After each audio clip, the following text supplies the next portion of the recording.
ಔರಂಗಜೇಬ್ ಬಹುಶಃ ಭಾರತದಲ್ಲಿಯೇ ಅತಿ ಹೆಚ್ಚು ವಿವಾದಾತ್ಮಕವಾದಂತಹ ಹೆಸರು ಅಂದರೆ ತಪ್ಪಾಗಲಾರದು.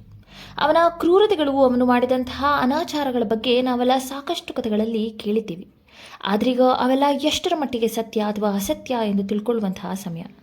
ಶಹಜಹಾನ್ಗೆ ಇದ್ದದ್ದು 4 ಜನ ಗಂಡು ಮಕ್ಕಳು: ದಾರಾ ಶಿಕೋ, ಶುಜಾ, ಔರಂಗಜೇಬ್ ಹಾಗೂ ಮುರಾದ್. ಶಹಜಹಾನನಿಗೆ ತನ್ನ ಹಿರಿಯ ಮಗನಾದಂತಹ ದಾರಾ ಶಿಕೋನ ಮೇಲೆ ಅಪಾರವಾದಂತಹ ಪ್ರೀತಿ ಹಾಗೂ ಕಾಳಜಿ.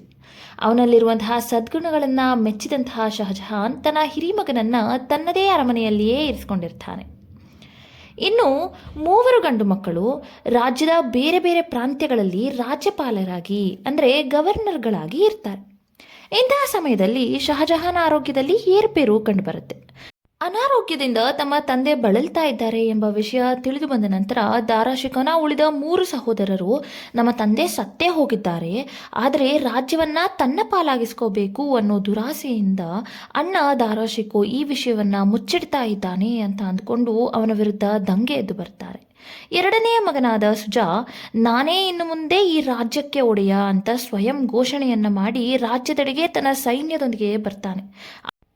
ಆದರೆ ಬೆನಾರಸ್ನ ಅವನು ತಲುಪುವ ವೇಳೆಗೆ ದಾರಾ ಶಿಕೋನ ಮಗ ಸುಲೈಮಾನ್ ಶಿಕೋನ ಎದುರಿಗೆ ಹೋರಾಡಿ ಸೋತ್ ಹೋಗ್ತಾನೆ. ನಂತರ 4ನೇ ಮಗನಾದಂಥ ಮುರಾದ್ ಕೂಡ ನಾನೇ ಚಕ್ರವರ್ತಿ ಅಂತ ಅಹಮದಾಬಾದ್ನಲ್ಲಿ ಸ್ವಯಂ ಘೋಷಣೆಯನ್ನ ಮಾಡ್ತಾನೆ. ಆದರೆ ಇವನು ದಾರಾ ಶಿಕೋನ ನಾನೊಬ್ಬನೇ ಎದುರಿಸೋಕೆ ಕಷ್ಟವಾಗುತ್ತೆ ಅಂತ ತಿಳಿದು ಔರಂಗಜೇಬನೊಡನೆ ಸೇರಿ ಸಾಥ್ ತೆಗೆದುಕೊಳ್ತಾನೆ. ಯುದ್ಧಕ್ಕೆ ಹೊರಡುವ ಮುನ್ನ ಇವರಿಬ್ಬರ ನಡುವೆ ಒಂದು ಒಪ್ಪಂದ ಆಗುತ್ತೆ. ಅದೇನಂದ್ರೆ, ದಾರಾ ಶಿಕೋನ ಸೋಲಿಸಿದ ನಂತರ ರಾಜ್ಯವನ್ನ 2 ಭಾಗಗಳಾಗಿ ವಿಭಜನೆಯನ್ನ ಮಾಡಬೇಕು, ಹೀಗೆ ವಿಂಗಡಿಸಿ ಇಬ್ಬರೂ ಆಳ್ವಿಕೆ ಮಾಡಬೇಕು ಅಂತ ಅವರು ಒಂದು ಒಪ್ಪಂದಕ್ಕೆ ಬರ್ತಾರೆ. ಇದರಂತೆ ದಾರಾ ಶಿಕೋನ ಅವರು ಸೋಲಿಸ್ತಾರೆ. ಆಗ ರಣರಂಗದಿಂದ ಪ್ರಾಣ ಉಳಿಸ್ಕೊಳ್ಳೋದಕ್ಕೆ ದಾರಾ ಶಿಕೋ ಕಣ್ಮರೆಯಾಗ್ತಾನೆ. ಆದರೆ ಇಡೀ ರಾಜ್ಯಕ್ಕೆ ನಾನೊಬ್ಬನೇ ಚಕ್ರವರ್ತಿಯಾಗಬೇಕು ಎಂಬ ಕ್ರೂರ ಮನಸ್ಥಿತಿಯ ಔರಂಗಜೇಬ ತನ್ನ ತಮ್ಮನಾದ ಮುರಾದ್ನನ್ನ ಕೊಂದು ಇಡೀ ಹಿಂದೂಸ್ತಾನಕ್ಕೆ ನಾನೊಬ್ಬನೇ ಚಕ್ರವರ್ತಿ ಎಂದು ಘೋಷಿಸ್ತಾನೆ. ನಂತರ ಇಡೀ ರಾಜ್ಯದ ಜನರ ಮನಸ್ಥಿತಿಯನ್ನ ತನ್ನ ಉದಾರತೆಯಿಂದ ಹಾಗೂ ಸಹಾಯ ಮನೋಭಾವದಿಂದ ಗೆದ್ದಿದ್ದಂತಹ ದಾರಾ ಶಿಕೋನನ್ನ ಹುಡುಕಿ ಕೊಂದು ಅವನ ದೇಹವನ್ನ ಇಡೀ ರಾಜ್ಯದ ಬೀದಿಗಳಲ್ಲಿ ಮೆರವಣಿಗೆ ಮಾಡಿಸ್ತಾನೆ. ಕಾರಣ, ಅಲ್ಲಿನ ಜನರಿಗೆ ನೀವು ಪ್ರೀತಿಸಿದ ರಾಜ ಇನ್ನಿಲ್ಲ ಎಂಬ ಮನವರಿಕೆಯನ್ನ ಮಾಡಿಸ್ಬೇಕು ಹಾಗೂ ಔರಂಗಜೇಬನ ಅಪರಿಮಿತ ಶಕ್ತಿಯನ್ನ ತೋರ್ಪಡಿಸ್ಕೋಬೇಕು ಅನ್ನೋದು ಅವನದ್ದಾಗಿರುತ್ತೆ. ನಂತರ ದಾರಾ ಶಿಕೋನ ಮಗನಾದಂತಹ ಸುಲೈಮಾನ್ ಶಿಕೋನನ್ನ ಬಂಧಿಸಿ ಅವನ ಸಾವನ್ನ ಆಯ್ಕೆ ಮಾಡಿಕೊಳ್ಳೋದಿಕ್ಕೆ 2 ಆಯ್ಕೆಗಳನ್ನು ನೀಡ್ತಾನೆ.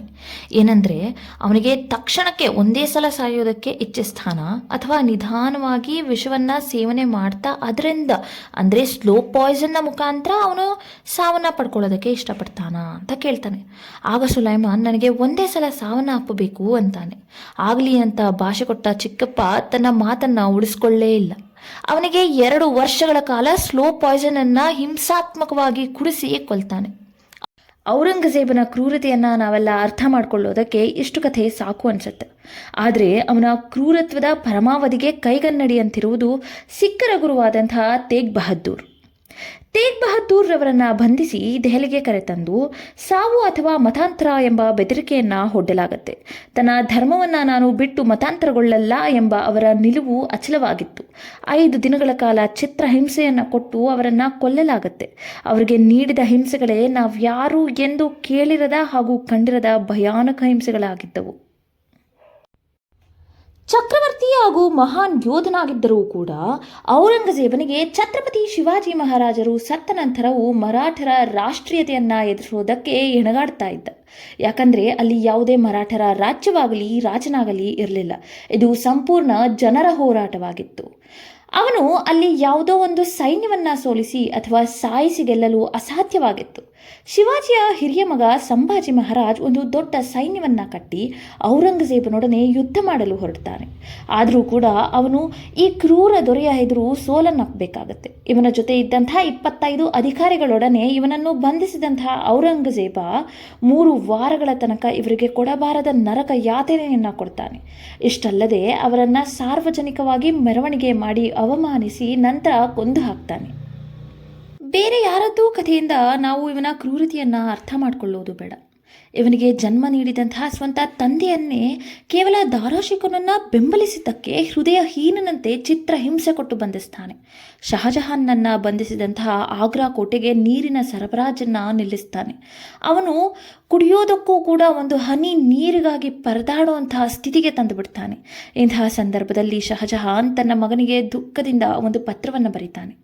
ಈ ಸಂದರ್ಭದಲ್ಲಿ ಹಾಗೂ ಎಲ್ಲ ಸಂದರ್ಭಗಳಲ್ಲಿಯೂ ನಾನು ಹಿಂದೂಗಳನ್ನು ಹೊಗಳುತ್ತೇನೆ. ಅವರು ತಮ್ಮ ಹಿರಿಯರು ಸತ್ತ ನಂತರವೂ ಅವರಿಗೆ ನೀರನ್ನು ಅರ್ಪಿಸ್ತಾರೆ. ಆದರೆ ನೀನು ನನ್ನ ಮಗ, ಮಹಾನ್ ಮುಸಲ್ಮಾನನಾಗಿ ಹುಟ್ಟಿದವ, ನಿನ್ನ ತಂದೆಗೆ ನೀರನ್ನು ಕೊಡದೆ ಸಾಯುವಂತೆ ಮಾಡ್ತಿದ್ದೀಯಾ ಎಂದು ಈ ಪತ್ರದಲ್ಲಿ ಹೇಳಿರ್ತಾರೆ. ಆದರೆ ಅಧಿಕಾರದ ಅಮಲಿನಲ್ಲಿದ್ದಂತಹ ಔರಂಗಜೇಬನಿಗೆ ತನ್ನ ತಂದೆಯ ನೋವಾಗಲಿ ತನ್ನ ತಂಗಿ ಜಹನ್ನಾರಳ ವಿನಂತಿಯಾಗಲಿ ಕೇಳಲೇ ಇಲ್ಲ. ಇದೆಲ್ಲವನ್ನು ನೀವು ರಾಜ್ಯತಂತ್ರ ಅಥವಾ ರಾಜಕೀಯ ತಂತ್ರ, ಅವನ ಕ್ರೂರತೆಯಲ್ಲ ಎಂದು ಕಡೆಗಣಿಸಬಹುದು. ಆದರೆ ಇವನು ಇಷ್ಟಕ್ಕೆ ಬಿಡದೆ ರಾಜ್ಯದ ಜನರ ಜೀವನವನ್ನು ನರಕ ಮಾಡೋದಕ್ಕೆ ಮುಂದಾಗ್ತಾನೆ. ಇವನು ರಾಜ್ಯದಲ್ಲಿ ಕಟ್ಟುನಿಟ್ಟಾಗಿ ಕುರಾನಿಕ್ ಲಾಗಳನ್ನು ತರ್ತಾನೆ. ಇದರ ಪ್ರಕಾರ ಪ್ರತಿ ನಿಷ್ಠಾವಂತ ಮುಸಲ್ಮಾನನೂ ಸಹ ಮುಸಲ್ಮಾನರಲ್ಲದ ಉಳಿದ ಜನರ ವಿರುದ್ಧ ಅವರ ಭೂಮಿಯನ್ನು ಕಬಳಿಸೋದಕ್ಕೆ ಹೋಲಿ ವಾರ್ ಅಂದರೆ ಪವಿತ್ರ ಯುದ್ಧವನ್ನು ಮಾಡಬಹುದು ಎಂಬ ಕೆಟ್ಟ ನೀತಿಯನ್ನು ಜಾರಿಗೆ ತರ್ತಾನೆ.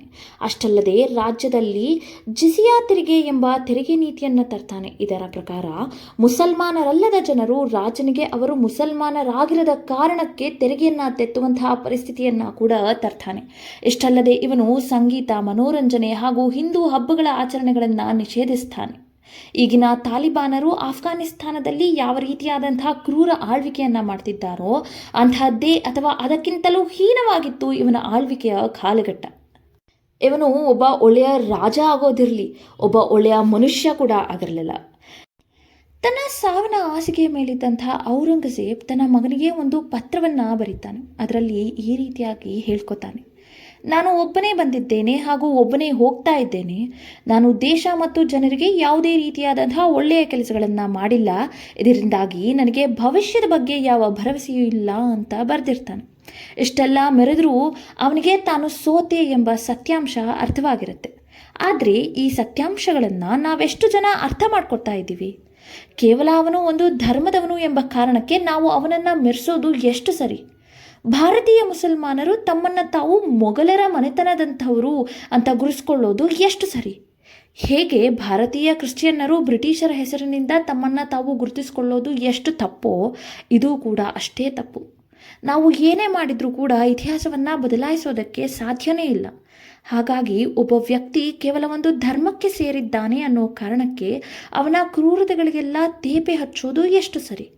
ಔರಂಗಜೇಬನಂತಹ ದುಷ್ಟ ವ್ಯಕ್ತಿಯನ್ನು ವೈಭವೀಕರಿಸೋದು ಮಹಾನ್ ಅಪರಾಧವೇ ಸರಿ. ನಮ್ಮೆಲ್ಲ ಭಾರತೀಯ ಮುಸಲ್ಮಾನರು ಯಾರೆಲ್ಲ ನೀವು ಮೊಘಲರ ಬಗ್ಗೆ ಹೆಮ್ಮೆ ಪಡ್ತಿದ್ದೀರೋ, ನೀವೆಲ್ಲರೂ ಒಮ್ಮೆ ನಿಮ್ಮ ಪೂರ್ವಜರು, ತಾತ ಮುತ್ತಾತಂದಿರು ಅನುಭವಿಸಿದಂತಹ ಹಿಂಸೆಯನ್ನು, ಅವರು ಹರಿಸಿರುವಂತಹ ರಕ್ತವನ್ನು ನೆನಪಿಸ್ಕೊಳ್ಳಿ.